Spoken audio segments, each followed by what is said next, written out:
కార్తిక్ గారు, హైకోర్టు తీర్పును ఎట్లా చూస్తున్నారు? పీసీ ఘోష్ కమిషన్ ఏకపక్షంగా తీసుకుంది నిర్ణయాలు 8/8 కింద నోటీసులు ఇవ్వకుండా.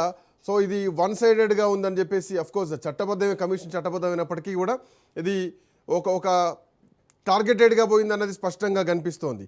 సో ఏదైనా కానీ మార్చ్ 12న రిజర్వ్ చేసినటువంటి తీర్పు ఈరోజు హైకోర్టు తీర్పు ఇచ్చింది. కాళేశ్వరం కమిషన్ రిపోర్ట్ చెల్లదంటూ కూడా అడ్వకేట్లు వాదించారు. కమిషన్ ఏర్పాటును చేయడానికి కూడా ప్రశ్నించారు. కమిషన్ రిపోర్ట్ ఆధారంగా ముందుకెళ్ళొద్దంటూ కూడా ఇప్పటికే హైకోర్టు ఒక తీర్పునిచ్చింది. ఎట్లా చూస్తున్నారు సార్? ఈ రోజు కోర్టు ఎక్కడ కూడా పీసీ ఘోష్ కమిషన్ చట్టబద్ధం కాదని చెప్పలేదు. చట్టబద్ధతని కోర్టు కూడా ఒప్పుకుంది. తర్వాత ఇప్పుడు ఏమన్నది కోర్టు, ఈ నివేదిక ఆధారంగా ఇప్పుడు మీరు చర్యలు తీసుకోవద్దు అని అన్నది. అంతేగాని కాళేశ్వరం అవినీతి జరగలేదని మాత్రం కోర్టు చెప్పలేదు కదా. ఇప్పుడు సిబిఐకి నివేదిక కూడా రావాల్సి ఉంది. సో ఈ సిబిఐ నివేదిక కూడా ఏమిస్తుందో చూద్దాం. కాబట్టి ఏంటంటే విచారణ చేసేటప్పుడు ఒక అంటే ఒక సెక్షన్ ప్రకారం మాకు నోటీస్ ఇవ్వలేదని మాత్రమే వాదించిన దాంతో కోర్టు ఏకీభవించింది తప్ప ఎక్కడ కూడా అవినీతి జరగలేదని కానీ ఇచ్చిన నివేదికను కొట్టేయాలని వీళ్ళు ఏదైతే కోర్టుకి వెళ్ళినారో ఆ నివేదికను మొత్తం నల్ అండ్ వైట్ చేయాలని మాత్రం ఎక్కడ కూడా కోర్టు చెప్పలేదు. అయితే గతంలో కాంగ్రెస్ పార్టీతో పాటు నరేంద్ర మోడీ గారు, అమిత్ షా గారు, నడ్డా గారు కూడా చెప్పినారు కదా కాళేశ్వరంలో అవినీతి బట్ నిబంధనలు పాటించలేదు, పీసీ ఘోష్ కమిషన్ నిబంధనలు పాటించలేదు అన్నటువంటి అంశాన్ని కూడా కోర్టు ప్రస్తావించింది. జరగలేదని మాత్రం చెప్పలేదు కదా. అవినీతి జరగలేదు అంటే ఒకవేళ తీర్పిచ్చింటే అప్పుడు నేను మాట్లాడుతుండే. ఎక్కడ కూడా అవినీతి జరగలేదని మాత్రం చెప్పలేదు. ఇప్పుడు కోర్టు ఏమంటుంది, వ్యక్తిగత స్వేచ్ఛ లేకపోతే ఇమేజ్ డ్యామేజ్ కాకుండా మాత్రమే వారి ఇమేజ్ కొంచెం కాపాడడానికి చట్టంలో ఉన్నటువంటి ఒక సెక్షన్ వారికి అండగా నిలబడింది. అంతే. డాక్టర్ బాబాసాహెబ్ అంబేద్కర్ గారు రాసినటువంటి రాజ్యాంగాన్ని మారుస్తా అన్నటువంటి కల్వకుంట్ల చంద్రశేఖర్ రావు గారు నిజంగా మారుస్తే ఇటువంటి అవకాశం వారికి వచ్చేది కాదు. మార్చలేదు కాబట్టి అవకాశం వారికి వచ్చింది. అయితే కోర్టులను మేనేజ్ చేయడంలో కల్వకుంట్ల చంద్రశేఖర్ రావు గారు దిట్ట అని మరొకసారి రుజువైంది. కోర్టులను మేనేజ్ చేస్తున్నారా చంద్రశేఖర్? మీరు ఆ మాట అంటున్నారా, కోర్టులను మేనేజ్ చేస్తున్నారని? ఒక నిమిషం అదే చెప్తున్నా. అట్లాంటే మరి ప్రభుత్వంలో మీరు ఇంకెన్ని మేనేజ్ చేయాలి? ప్రతిపక్షంలో ఉన్న వ్యక్తులు కోర్టులు మేనేజ్ చేస్తే?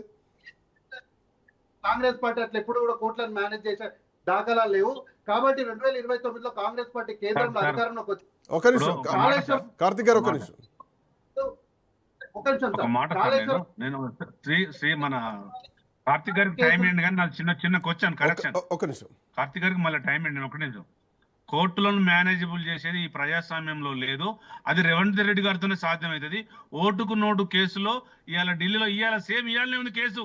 ఈ రోజు ఓటుకు నోటు కేసులో ఇవాళనే ఉంది. ఇవాళ ఓటుకు నోటు కేసులో రేవంత్ రెడ్డి గారు జైలుకు పోవడం ఖాయం.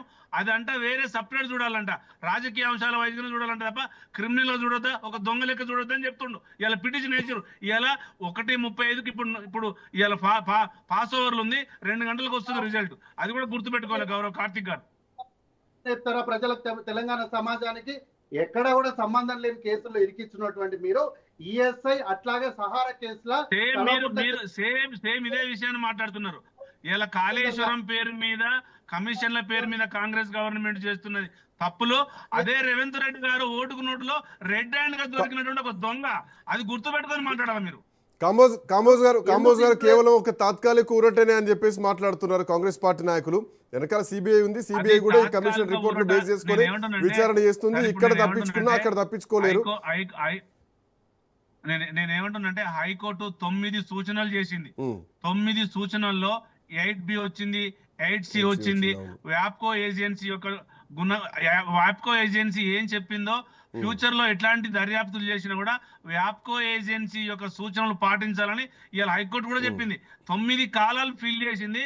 అందులో 9 కాలాలలో 8 కాలాలు బీఆర్ఎస్ ఫేవర్లోనే ఉన్నాయి తప్ప ఒక్కటి ఏంటంటే గవర్నమెంట్ ఎంక్వైరీ చేసుకోవచ్చు, కమిషన్ వేయొచ్చని చెప్పింది. అంటే 9లో 8 తప్పులు వాళ్ళు చేసారు. దాంట్లో మేము ఏమంటున్నాం, గవర్నమెంట్ కు సర్వాధికారాలు ఉన్నాయి, మేము సహకరిస్తామని ఫస్ట్ నుంచి చెప్తున్నాం, ఇప్పుడు చెప్తున్నాం. మాకు తాత్కాలిక ఊరటనా, పర్మనెంట్ ఊరటనా, సుప్రీంకోర్టుకి వెళ్తామా, కేవోట్ వేస్తామా అనేది ప్రజలు నిర్ణయిస్తారు, హైకోర్టు నిర్ణయిస్తుంది. ఎప్పుడు ఎవరు హైకోర్టును, సుప్రీంకోర్టును మేనేజ్ చేయలేరు. ఇలా కార్తిక్ గారు ఏమంటున్నారు అంటే మేనేజ్ చేస్తామని చెప్తారు. మేనేజబుల్ అనేది రేవంత్ రెడ్డి గారు చెప్తారు. మేనేజ్ చేయడంలోనే, టైం పాస్ చేయడంలోనే ఈ కమిషన్ వేసారు. మీకు ఒకవేళ కోర్టు క్లీన్ చిట్ ఇచ్చింటే మీరు మాట్లాడదాం. కానీ ఎక్కడ కూడా కవిత గారి that will be take time, that will be take time. నేను ఏమంటున్నా, మీరు కమిషన్ వేసినంత ఈజీగా హైకోర్టు డిసిజన్ ఇయ్యదు. ఇలా కమిషన్ 660 పేజీలు రాసిచ్చి ఒక కరపత్రం రాసిచ్చినంత మాత్రాన అది హైకోర్టు పరిగణలో తీసుకొని సూచనలు చేసి ఈ నిపుణులను, విజిలెన్స్ ఎంక్వైరీని అందరిని ఎంక్వైరీ చేసినాక డిసిజన్ ఇస్తుంది. ఇవాళ డిసిజన్ చేయడానికి it will be not possible, it will take time. Karthik గారు పాయింట్ ఏంటంటే ఈ కమిషన్ నియామకమే చెల్లుబాటు కాదు, ఈ కమిషన్ పూర్తిగా ఏకపక్షంగా వ్యవహరిస్తోంది అన్నటువంటి ఉద్దేశంతోనే హైకోర్టుకు పోయారు కేసీఆర్ కానీ, హరీష్ రావు కానీ, జోషి కానీ, స్మితా సబర్వాల్ కానీ. ఈరోజు కమిషన్ ఇచ్చినటువంటి హైకోర్టు ఇచ్చినటువంటి తీర్పు కూడా కమిషన్ విషయంలో కమిషన్ చట్టబద్ధమే అయినప్పటికీ అందులో లోపాలు ఉన్నాయి, ఏకపక్షంగా ఉన్నాయి నిర్ణయాలు అన్నది మాత్రమే కదా హైకోర్టు ఇచ్చింది. సో ఇది వాంటెడ్లీ చేశారు, కమిషన్నే తప్పు పట్టించారు అన్నటువంటి అనుమానాలు కూడా దీంట్లో కనిపిస్తాయి కదా. నివేదికలో లోపాలు ఉన్నాయని చెప్పలేదు, విచారణ చేసిన విధానంలో కొన్ని సెక్షన్లు పాటించలేదని మాత్రమే చెప్పింది. కానీ ఎక్కడ కూడా నివేదికల లోటుపాట్లు ఉన్నాయని కానీ, నివేదికను కొట్టేయమని కానీ, లేకపోతే ఈ యొక్క కమిషన్ చట్టబద్ధత లేదని కానీ ఎక్కడ కూడా చెప్పలేదు. సార్ ఏమంటారు అంటే 9 కాలమ్స్ లో 8 కాలమ్స్ బిఆర్ఎస్ కి ఫేవర్ ఉంది అంటారు. కానీ నిబంధనలు పాటించలేదంటే అర్థం అదే కదా, నిబంధనలు పాటించకుండానే నోటీసులు ఇచ్చారంటే ఏమంటారు సార్? నిబంధనలు పాటించకుండానే ఏకపక్షంగా నోటీసులు ఇచ్చారు. సో ఇది కావాలని చేసిందే, కుట్రపూరితంగా చేసిందే అన్న దీంట్లో అర్థమే కదా సార్. ఇప్పుడు మన చట్టం ఏంది అంటే ప్రతిదానికి ఒక లూప్ హోల్ ఉంటది సార్. మనం ఏం చేసినా ఇంకొక ఆప్షన్ మనకు తప్పించుకోవడానికి ఇంకొక లూప్ హోల్ వెతకడంలా కొంతమంది లాయర్లు సహకరిస్తున్నారు. దానికి మనం ఏం చేయలేము. కాళేశ్వరంలో జరిగింది ఇది సుస్పష్టము, ఇది అందరికీ తెలుసు. ఇప్పుడు వీళ్ళు తప్పించుకోవడానికి వెతికిన మార్గం ఏంటి? 8B ప్రకారం పోలేదు, 8C ప్రకారం పోలేదు, 9(1) ప్రకారం పోలేదు. అంటే ఈ ప్రకారం పోలేదని మాత్రమే చెప్తున్నారు. కానీ అంతిమంగా వచ్చినటువంటి రిజల్ట్ మాత్రం ఎండ్ రిజల్ట్ ఒకటేలా ఉంటది. మీరు రేపు పొద్దున ఇప్పుడు హైకోర్టు చెప్పింది కదా, హైకోర్టు చెప్పిన దాని ప్రకారం 8A ప్రకారము, B ప్రకారము, C ప్రకారం, D, F అన్ని ప్రకారాలు పోతాయి. ఏ ప్రకారం పోయినా అడిగే ప్రశ్నలు ఒకటే, వాళ్ళ దగ్గర నుంచి వచ్చే జవాబు ఒకటి.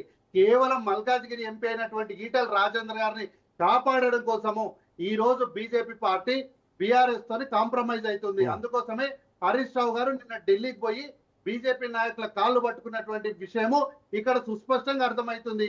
సాక్షాత్తు కల్వకుంట్ల కవిత గారే చెప్పారు, ఈ కేసుల నుంచి బయటికి రావాలంటే మీరు మాతో కలవండి అని చెప్పి. అట్లాగే నరేంద్ర మోడీ గారు కూడా చెప్పారు, కల్వకుంట్ల చంద్రశేఖరరావు గారు వచ్చి నాకు దండం పెట్టిన కేటీఆర్ గారిని సీఎం చేయమని, కానీ మేము ఒప్పుకోలేదని. సో ఇక్కడ ఉన్నటువంటి రహస్యమైనటువంటి సత్సంబంధాలన్నీ కూడా వాళ్ళే బయట పెట్టుకుంటున్నారు. ఇప్పుడు అది పొలిటికల్ ఆరోపణలు చేయడానికి ఆ మాటలు పనికొస్తాయేమో కానీ న్యాయస్థానాల్లో పనికిరావు కదా. న్యాయస్థానం పేపర్ చూస్తుంది, న్యాయస్థానం సాక్ష్యాలను చూస్తుంది, ఎవిడెన్స్లు ఏమున్నాయి దాని ప్రకారమే విచారణలు, దాని ప్రకారమే తీర్పులు ఉంటాయిగా. అదే అంటున్నా. కాబట్టి ఇప్పుడు ఎంత దాచిపెట్టి ఎంత మేనేజ్ చేసినప్పటికీ 2 సంవత్సరాలు ఉంది. 2 సంవత్సరాల్లో కేంద్రంలో కాంగ్రెస్ పార్టీ అధికారంలోకి వస్తుంది. అప్పుడు ఈ కాళేశ్వరంతో పాటు పెండింగ్ లో ఉన్నటువంటి ఈఎస్ఐ పిఎఫ్ తో పాటు సహారా కేసుల్లో కూడా విచారణ పూర్తి స్థాయిలో లోతుగా అధ్యయనం జరుగుతుంది. దాంట్లో దోషులైనటువంటి కల్వకుంట్ల చంద్రశేఖరరావు, తర్వాత దానికి సంబంధించినటువంటి వారి అనుయాయులు అందరూ కూడా సహకరించిన అధికారులు అందరూ కూడా జైలుకి వెళ్ళడం ఖాయము. అవినీతితో సంపాదించినటువంటి ప్రతి రూపాయిని కూడా వాళ్ళ దగ్గరికి కక్కించి దాన్ని ప్రజలకు ప్రభుత్వం ద్వారా ప్రభుత్వ ఖజానాలో జమేసి మళ్ళీ ప్రజల కోసం ఖర్చు పెట్టడం కోసం కాంగ్రెస్ పార్టీ చేయాల్సినటువంటి కార్యక్రమాలు అన్ని కూడా చేస్తుంది.